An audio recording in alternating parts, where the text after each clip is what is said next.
When I first started training in the gym, I had a very negative mindset towards cardio. This was over 10 years ago now, and the belief in gym culture at the time was that cardio, especially running, would cause muscle loss, but this couldn't be further from the truth. After a couple of years of training, I ballooned up to over 93 kg from poor food choices and overeating. If I didn't have this negative attitude towards cardio, then this could have really helped improve my body's composition. I truly believe that living an active lifestyle of resistance training alongside some kind of endurance sport is the most optimal lifestyle that we can live. So today in this video, I'm going to sell you that idea. So the whole cardio killing gains thing is a complete myth, and it was pushed heavily back in the day by extreme bodybuilders. You know, for elite bodybuilders like Mr. Olympia level, then that could be true, but for naturals like me who just want to build a nice solid physique, then cardio could only be beneficial. Doing an endurance sport will lead to better conditioning and improve your body's composition, leading to a leaner, more aesthetic physique. Going to enhance your stamina, which means improved performance and better lifting sessions, while also improving blood flow and circulation, which aids in recovery and muscle repair. Cardio only becomes a problem when A, you have intense running sessions too close to your weight training, or B, you're not eating enough protein or calories, which will cause your body to consume muscle for energy. So to maintain and build muscle while doing endurance, all you really need to do is make sure you're eating enough protein and calories and have a proper structured training plan. If you're a high body fat percentage already, then doing some kind of cardio just 3 times a week will have massive improvements on your body's overall composition. Your body fat will go before muscle as long as everything else is on point. So back in the day, after a couple of years of lifting, I was a chunky boy. But even after I'd done my first cut and I was in relatively good shape, I still held those negative beliefs towards cardio and endurance fitness training. It wasn't until I started training for my second half marathon and I was taking running a little bit more serious that my paradigm shifted. I lost no muscle, but what I noticed that my appetite changed and I became ravenous, just eating so much food. Because my diet already consisted of mostly whole foods, my body's ability to regulate its own appetite was very accurate, and I didn't really end up overeating. And I could do all this running and maintain my muscle and my physique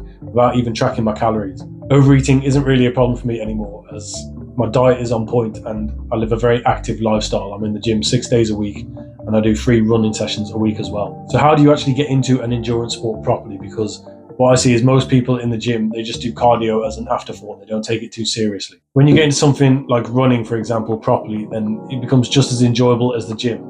And hitting a 5k PB will give you that same buzz as hitting a PB on the bench press. So in your sport of choice, start signing up for things like marathons and triathlons, as these get you excited and give you something to work towards. Also, social events like run clubs can help you meet like-minded people that you can train with and learn from. All this will encourage you to improve a lot more than just a random run once or twice a week after your resistance training. Finally, when I say endurance sport, I mean sports like running, swimming, cycling and hiking, where the goal of the sport is to get fitter, as opposed to skill-based sports like boxing or football, for example, where the endurance and fitness side isn't the main focus.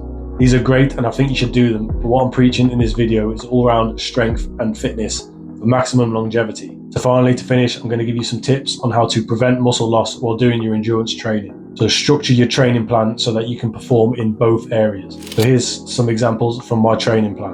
On Tuesday, I'll do a back and bicep session, and then straight after I'll do my easy run of the week. I do this because I can put maximum effort into my resistance training and then do my easy run afterwards, which doesn't require as much energy. Whereas if I was to do it before, it would actually affect my performance. Here's another example. On Thursday, I'll do my speed run session in the morning. I'll give myself a big long break and then I'll go and do my leg day later on. It's because my speed run is my priority for that day. And if I was to do legs before, it would really affect my performance, and I could even actually get injured if I was to do a speed run after training legs the way I do. So those are the kind of things that you need to consider when you structure and build your own training plan. Daily protein to maintain muscle mass and recover properly is critical. So you want 0.6 to 0.8 grams per pound of body weight daily.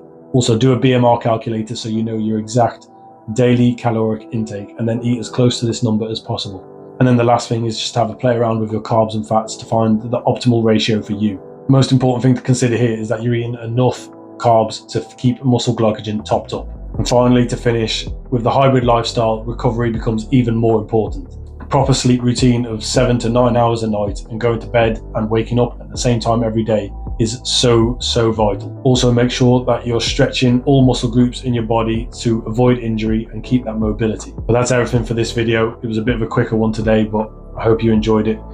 If you have any ideas of what you want to see next, leave a comment below. And if you found this helpful, please like and subscribe. Thank you.